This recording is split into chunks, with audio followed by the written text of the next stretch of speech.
क्या मंदिरों के दरवाजे पर भी समाज का पहरा होता है? क्या ईश्वर से मिलने का हक किसी की जाति या धर्म से तय होता है? और अगर भगवान सच में सबके हैं, तो फिर एक मासूम बच्चे की आस्था को क्यों ठुकराया गया? आइए इस सवाल का जवाब ढूंढने के लिए चलते हैं 13वीं सदी के भारत में, जहां एक बालक की भक्ति सिर्फ ईश्वर की पूजा नहीं, समाज में क्रांति का एक नया अध्याय बन गई। जब पंडितों ने अपने घमंड में वेदों पर अपना अधिकार जताया, तब उसी बालक ने एक भैंस से वेद मंत्र बुलवाकर यह सिद्ध किया कि ईश्वर का निवास हर जीव में है। योगियों ने जब अपनी सिद्धियों का अहंकार दिखाया, तो उसने ईंट पत्थर की बेजान दीवार को छलाकर यह साबित कर दिया कि सबसे बड़ी शक्ति अंतरात्मा की होती है। और जब संस्कृत भाषा सिर्फ पंडित और पुरोहितों की समझ तक सीमित थी, तो इसी बालक ने भगवद गीता की सरल मराठी भाषा में भाष्य रचकर भक्ति का मार्ग आम आदमी के लिए खोल दिया। मात्र 21 वर्ष की आयु में समाधि लेने वाले इस संत ने अपने छोटे से जीवन काल में भक्ति की ऐसी क्रांति की जो आज भी हमें राह दिखा रही है। आइए मिलते हैं उस असाधारण बालक से जिसे दुनिया संत ज्ञानेश्वर के नाम से जानती है और जिन्हें मराठी समाज ज्ञानदेव या मौली कहता है।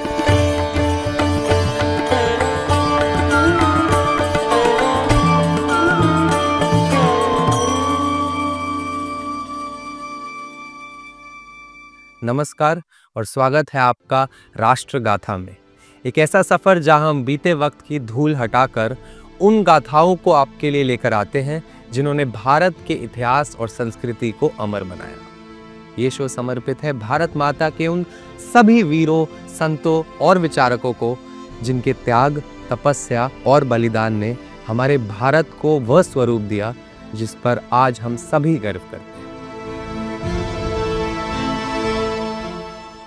ये कहानी शुरू होती है 1275 ईस्वी में महाराष्ट्र के एक छोटे से गांव से। ज्ञानेश्वर के पिता, जो पहले संन्यास धारण कर चुके थे, उन्हें अपने गुरु की आज्ञा से गृहस्थ जीवन में लौटना पड़ा, लेकिन समाज ने इसे संन्यास धर्म पर कलंक माना। पूरे परिवार को तिरस्कार का सामना करना पड़ा। गांव के लोग ज्ञानेश्वर और उनके भाई बहनों को सन्यासी के बच्चे कहकर ताने देने लगे।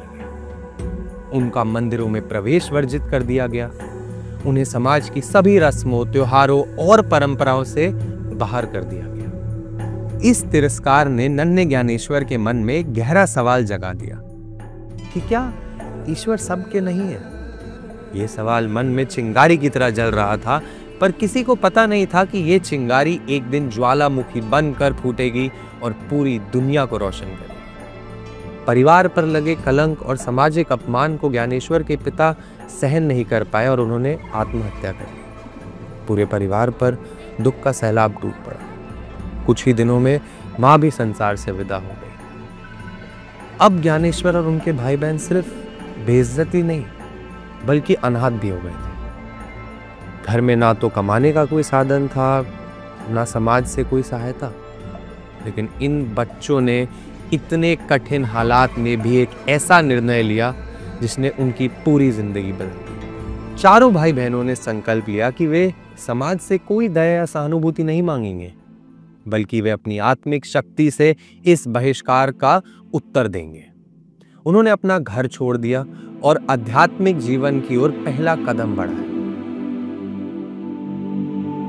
वो त्र्यंबकेश्वर पहुंचे, जहां उनका मिलना सिद्ध योगी गहनीनाथ से हुआ।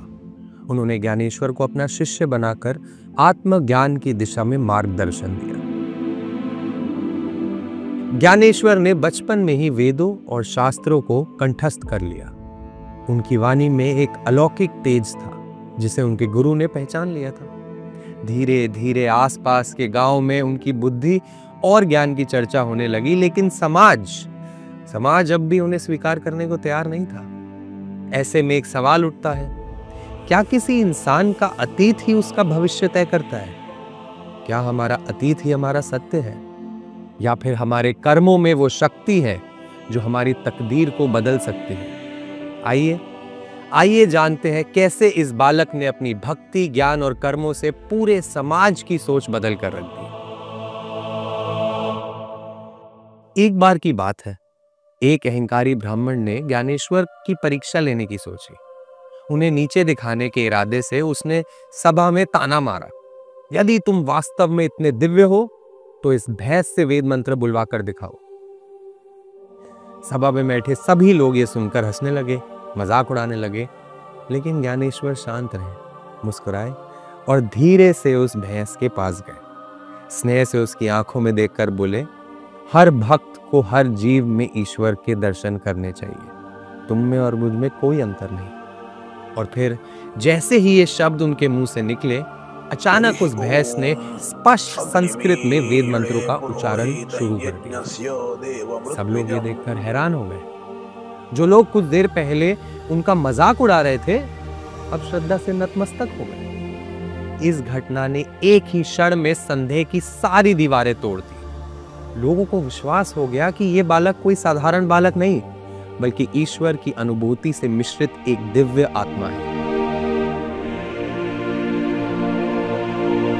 संत ज्ञानेश्वर ने केवल वेद और शास्त्रों का अध्ययन ही नहीं किया, बल्कि हिंदू धर्म और भारतीय आध्यात्मिक इतिहास में एक अनोखा योगदान भी दिया। संस्कृत भाषा, जो कि आम जनता के लिए कठिन थी, ज्ञानेश्वर जी ने इस बाधा को तोड़ा।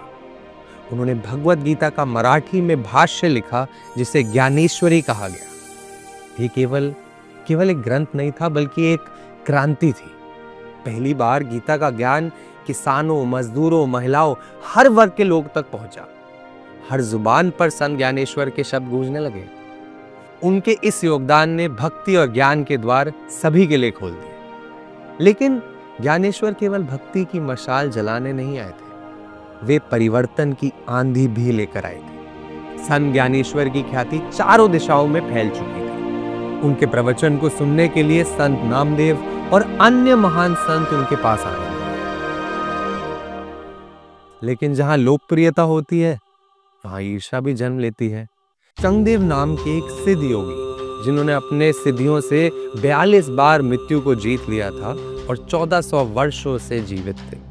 लोग उनकी तपस्या और शक्तियों से प्रभावित थे और उनकी बहुत चर्चा करते थे। जब उन्हें संत ज्ञानेश्वर के बारे में पता चला, तो वे क्रोधित हो गए। कैसे एक 16 वर्षीय बालक को उनसे अधिक सम्मान मिल सकता है? चंगदेव ने ज्ञानेश्वर को एक पत्र लिखने की सोची, लेकिन उन्हें संबोधित कैसे करें, इस दुविधा में पड़ गए। ज्ञानेश्वर केवल 16 वर्ष के थे, लेकिन वे आध्यात्मिक रूप से अत्यंत विकसित संत थे। वे ना तो उन्हें बालक कह सकते थे, न ही सामान्य व्यक्ति। इस असमंजस में उन्होंने खाली पत्र भेज दिया। जब ज्ञानेश्वर जी की बहन मुक्ताबाई ने उनका पत्र देखा, तो उन्होंने उत्तर में लिखा, आपकी आयु 1400 वर्ष होगी, परंतु आप अभी भी अपने पत्र की तरह कोरे ही हैं। ये वाक्य सीधे चंगदेव के हृदय को भेद गया। वे समझ गए कि उन्हें संत ज्ञानेश्वर से स्वयं मिलना होगा। अपने अहंकार और शक्ति के प्रदर्शन के लिए चंगदेव बाघ पर सवार होकर और एक नाग को चाबुक की तरह पकड़कर ज्ञानेश्वर जी से मिलने चले गए। उस समय संत ज्ञानेश्वर अपने भाई बहनों के साथ एक ईंट की दीवार पर बैठे थे। उन्हें खबर मिली कि चंगदेव महाराज अपने हजारों भक्तों के साथ उनके घर की ओर आ रहे हैं। चंगदेव को अपने चमत्कारों पर बहुत घमंड था। ज्ञानेश्वर जी और उनके भाई बहनों ने सोचा कि चंगदेव का घमंड तोड़ना जरूरी है, लेकिन बिना कुछ कहे। तब ज्ञानेश्वर जी ने दीवार से कहा, हमें उनके पास ले चलो। जैसे ही उन्होंने ये कहा, वह दीवार हवा में उठ गई और चलने लगी। ये देखकर सभी लोग हैरान रह गए। एक ठोस, बिना जान वाली दीवार चल रही थी। चंगदेव ने जब यह दृश्य देखा, तो उन्हें अपनी सीमित शक्ति का एहसास हुआ। वे केवल जीवित प्राणियों को नियंत्रित कर सकते थे, लेकिन संत ज्ञानेश्वर निर्जीव वस्तुओं को भी अपने आध्यात्मिक ऊर्जा से प्रेरित कर सकते थे। इस घटना ने चंगदेव के अहंकार को पूरी तरह तोड़ दिया। वे तुरंत बाघ से उतर गए और ज्ञानेश्वर जी के चरणों में गिरकर नतमस्तक हो गए। इस घटना ने यह साबित कर दिया कि वास्तविक शक्ति सिद्धियों में नहीं, बल्कि ज्ञान और विनम्रता में होती है। लोकप्रियता और सम्मान की ऊंचाइयों तक पहुंचकर भी संत ज्ञानेश्वर का मन में अहंकार नहीं था, ना कोई लालच था। उन्होंने मात्र 21 वर्ष की आयु में समाधि लेने का निर्णय लिया। शायद इसलिए क्योंकि उनको लगा कि उनका कार्य पूर्ण हो चुका है उनने भक्ति और ज्ञान को जन जन तक पहुंचा दिया था। भक्तों की भीड़ उनको देखने और सुनने के लिए उमड़ती थी, लेकिन वे जानते थे कि अब उनका संसार से विदा लेने का समय आ गया है। पुणे के पास अलंदी नामक गांव में एक छोटे से मंदिर में संत ज्ञानेश्वर ने संजीवनी समाधि ले ली। इसे संजीवनी समाधि इसलिए कहा जाता है क्योंकि मान्यता है कि वे आज भी ध्यान मग्न हैं, अपने भक्तों को मार्गदर्शन देते हैं। उनका शरीर भले ही संसार से विदा हो गया हो, लेकिन उनकी शिक्षाएं और उनके शब्द आज भी जीवित हैं। आलंदी में स्थित संत ज्ञानेश्वर मंदिर में आज भी उनकी संजीवनी समाधि स्थित है। ये स्थान न केवल भक्तों के लिए श्रद्धा का केंद्र है, बल्कि एक आध्यात्मिक ऊर्जा स्थल भी माना जाता है। हर साल यहाँ ज्ञानेश्वर महाराज पालकी यात्रा निकाली जाती है, जिसमें हजारों श्रद्धालु इकट्ठे होते हैं और उनकी शिक्षाओं को नमन करते हैं। उनकी वाणी, उनका प्रेम, उनकी भक्ति, सब कुछ अमर। उनकी कहानी हमें ये सिखाती है कि सच्चा संत वही होता है जो अपने अस्तित्व से नहीं, बल्कि अपने ज्ञान से जीवित रहता है। वो आज भी हमारे बीच है, बस उन्हें महसूस करने की देरी है। ज्ञानेश्वर जी जैसे महान संत ही भारत की आध्यात्मिक पहचान है। संत ज्ञानेश्वर की ये दिव्य यात्रा यहीं तक थी, लेकिन हमारी गाथाओं का सिलसिला जारी रहेगा। ये है हमारा शो राष्ट्र गाथा, जहां हम आपको मिलवाते हैं उन महान नायकों से जिन्होंने भारत को अध्यात्म, धर्म और गौरव के शिखर तक पहुंचाया। आप सभी का इस सफर में जुड़ने के लिए तहे दिल से धन्यवाद। हमारा उद्देश्य है कि देश के भूले बिसरे नायकों की कहानियों को आप तक पहुंचाएं, ताकि हम अपनी महान धरोहर से जुड़े रहें, निरंतर आगे बढ़ते रहें और अपने इतिहास को कभी ना भूलें। तो आइए साथ मिलकर भारत का परचम पूरे विश्व में लहराएं। जय हिंद, जय भारत।